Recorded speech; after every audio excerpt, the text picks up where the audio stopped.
routier explique pourquoi le Tesla Semi est un véhicule complètement stupide. Le Tesla Semi est-il le poids lourd révolutionnaire que vend Tesla? Bienvenue pour ceux qui découvrent cette chaîne YouTube à l'instant. Avant de suivre cette vidéo, veuillez cliquer sur s'abonner pour activer la cloche de notification pour ne rien manquer de nos prochaines vidéos leakées pour nous encourager. Un chauffeur routier déplore un manque d'ergonomie colossal du poids lourd.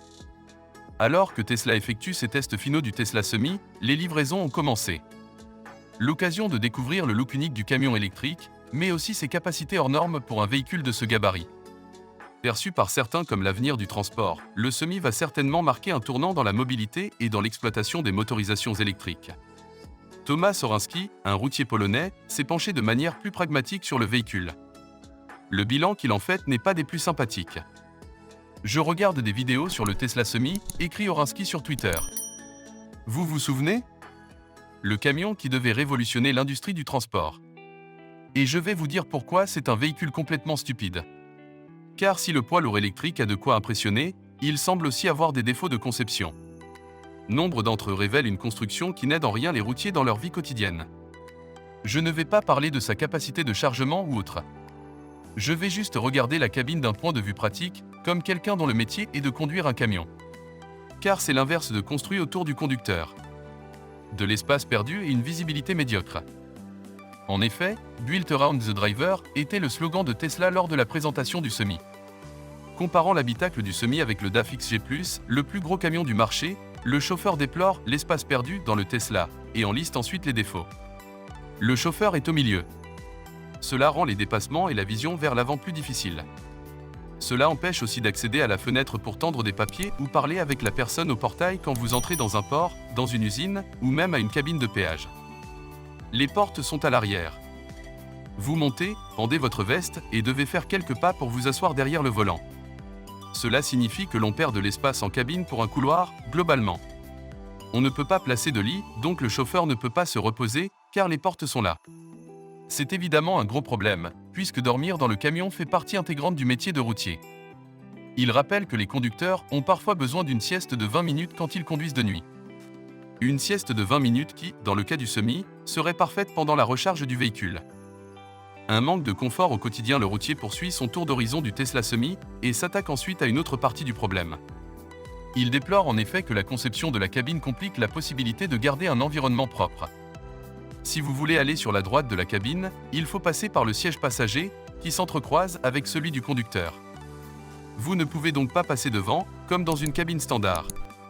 Et parfois, vous devez sortir par la droite, ce qui m'est arrivé aujourd'hui car il y avait beaucoup de neige sur ma gauche.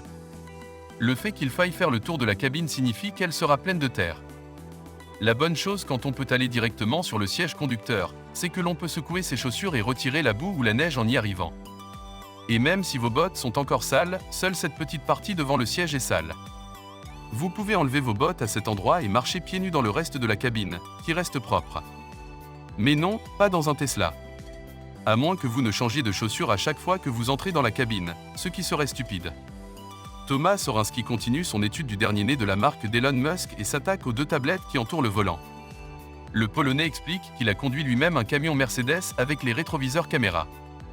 Les problèmes sont au nombre de deux, les difficultés à les régler, à cause de la distance et la lueur qu'ils provoquent la nuit. Des écrans et un pare-brise qui compliquent la vie, mais c'est le pare-brise du Tesla Semi qui inquiète grandement cet habitué des poids lourds. Il explique en quoi l'inclinaison de cette vitre est un problème. La neige va stagner dessus quand vous vous garez l'hiver. Vous vous souvenez comme c'est pénible de devoir nettoyer la neige sur un pare-brise de voiture? Essayez à 3 mètres de haut. Si la fenêtre est verticale, la neige n'est pas un problème. Il y a aussi la surchauffe de la cabine quand vous conduisez lors d'une journée d'été ensoleillée. Même les cabines des fourgons peuvent devenir très chaudes. C'est à cause de ce grand pare-brise incliné. On peut évidemment le régler avec la climatisation, ce qui augmentera la consommation et réduira votre autonomie. Le pare-brise incliné offre aussi de plus gros angles morts. Réfléchissez au nombre de fois où vous avez évité de peu un piéton en tournant avec une voiture moderne. Et il y a en plus ces tablettes dans votre champ de vision. La cabine est plus étroite à l'avant. Mais les rétroviseurs doivent pouvoir voir vers l'arrière. Cela signifie qu'ils ont de longs bras. Vous ne pouvez donc pas vous asseoir sur le siège, ouvrir la fenêtre et les nettoyer quand ils sont sales. Vous ne pouvez pas les atteindre de l'intérieur, ni de l'extérieur, car ils sont trop hauts. En conclusion, il déplore le fait que Tesla ait surtout pensé à l'esthétique du véhicule dont l'ergonomie est cruciale. Selon lui, les ingénieurs qui ont travaillé sur le Semi n'ont pas eu un cahier des charges assez précis quant aux besoins des chauffeurs qui l'utiliseront. Je pourrais continuer. Ce véhicule est un jouet pour riches. Ce n'est pas un véhicule pratique et fonctionnel, car ses concepteurs n'ont aucune idée de la réalité des transports. Si vous avez aimé la vidéo, n'oubliez pas de vous abonner. Activez la cloche de notification pour être informé de nos prochaines vidéos. Mettez le pouce pour nous encourager.